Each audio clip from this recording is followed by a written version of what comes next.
आपला महाराष्ट्र न्यूज चॅनलमध्ये आपले स्वागत आहे। मुख्य संपादक शमशेर खान गोलंदाज, उपसंपादक यादुल डांगे। वाढवण्या बुद्रुक येथील हजरत मियाशा कादरी उर्दू प्राथमिक शाळेत महाघोटाळा उघड। स्वतःच्या मुलाला बेकायदेशीरपणे शिक्षक बनवण्यासाठी मुख्याध्यापकाची भयंकर बनावाबनवी, शिक्षणाधिकाऱ्यांचे ताशेरे आणि फौजदारी कारवाईचे निर्देश। पुत्रप्रेमापोटी आपल्या पदाचा गैरवापर करत शिक्षण यंत्रणेला चुना लावणाऱ्या आणि संस्थेचे बोगस ठराव तयार करून शासनाची फसवणूक करणाऱ्या एका मुख्याध्यापकाचा खरा चेहरा अखेर लातूर जिल्हा परिषदेच्या चौकशीत उघडा पडला आहे। याबाबत मुख्याध्यापक म्हणतात की माझ्या मुलाला ज्यांनी नियुक्तीचे पत्र दिले ते संस्थाचालक वेगळेच होते, पण त्यांनी आज हात वर केलेही आहेत। तरीही आज या शाळेला संस्थेच्या निवडणुकीमुळे बॉडीच अस्तित्वात नाही। मग तक्रार दिली कोणी?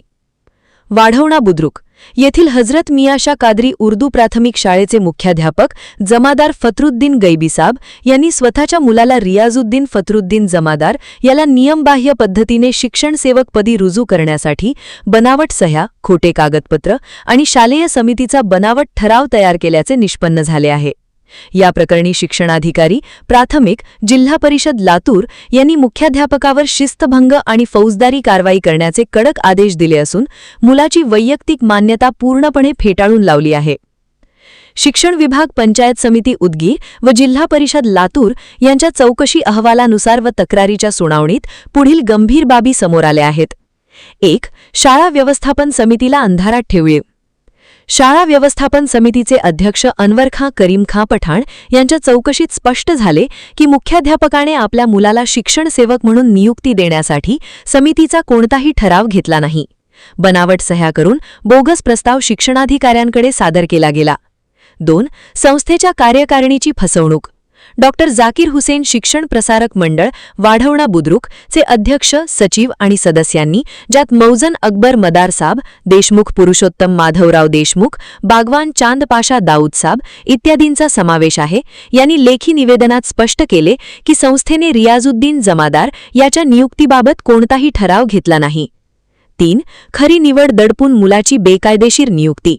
संस्थेने दि 17/7/2025 रोजी दिलेल्या जाहिरातीनुसार दि 20/7/2025 रोजी रीतसर मुलाखती घेऊन श्रीमती हुमा सय्यद यांची शिक्षणसेवक म्हणून निवड केली होती, परंतु मुख्याध्यापकाने ती निवड बाजूला सारून स्वतःच्या मुलाच्या नावाने बनावट नियुक्तीपत्र आणि कागदपत्रे तयार केली आणि शिक्षण विभागाची दिशाभूल करण्याचा प्रयत्न केला। शिक्षणाधिकारी प्राथमिक जिल्हा परिषद लातूर यांनी सर्व कागदपत्रांची पडताळणी आणि सुनावणी पूर्ण करून खालीलप्रमाणे कडक आदेश पारित केले आहेत। मुख्याध्यापक जमादार। या प्रकरणी मुख्याध्यापक जमादार यांनी तर सांगितले की येथे बॉडीच अस्तित्वात नाही। मला पूर्वीच्या सचिवांनी व अध्यक्षांनी नेमणुकीचा आदेश दिला, आता तेच हात वर करत आहेत। याबाबत मला शिक्षणाधिकाऱ्यांनी बाजू मांडण्याची संधी दिली नाही, पण वरिष्ठांनी याबाबतीत नेमणुकीचे दिलेले आदेश व त्यावरील स्वाक्षरी पाहूनच कोणताही निर्णय घ्यावा। या संस्था संचालकामध्ये माझा व माझ्या मुलाचा बळी दिला जात असून मी याबाबत न्यायालयाकडे दाद मागणार आहे। या बॉडीने ज्यांची नेमणूक केली आहे त्यावेळी ही बॉडी अस्तित्वातच नव्हती। आजही या बॉडीच्या निवडणुकीबाबत झालेला बदल धर्मादाय आयुक्ताकडे मंजुरीसाठी प्रलंबित आहे। प्रशासनाने या सर्व बाबी पडताळूनच कार्यवाही करावी, अशी ही मागणी यावेळी बोलताना मुख्याध्यापक जमादार यांनी केली आहे। गैबीसाब यांनी महाराष्ट्र खाजगी शाळेतील कर्मचारी नियमावली 1981च्या नियमांचे उल्लंघन करून पदाचा गैरवापर केला व बनावट दस्तऐवज तयार केले, त्यामुळे संस्थेने त्यांच्याविरुद्ध शिस्तभंग विषयक आणि फौजदारी कारवाई करावी। जमादार रियाजुद्दीन फतरुद्दीन यांचा शिक्षणसेवक पदाचा वैयक्तिक मान्यतेचा प्रस्ताव पूर्णपणे फेटाळून लावला आहे। संस्थेने रीतसर निवड केलेल्या श्रीमती हुमा सय्यद यांच्या नियुक्तीचा प्रस्ताव आवश्यक कागदपत्रांसह मान्यतेसाठी सादर करण्याचे आदेश दिले आहे। मुख्याध्यापकाने पुत्रप्रेमापोटी संस्थेचे सचिव, शाळा व्यवस्थापन समिती आणि थेट शासनाची केलेली ही फसवणूक वाढवणा बुद्रुक आणि उदगीर परिसरात चर्चेचा मोठा विषय ठरला आहे। शासकीय वेतनाचा हव्यास आणि पदाचा दुरुपयोग करणाऱ्या अशा प्रकारच्या गैरकारभाराला शिक्षणाधिकाऱ्यांच्या या निर्णयामुळे मोठा चपराक बसला आहे।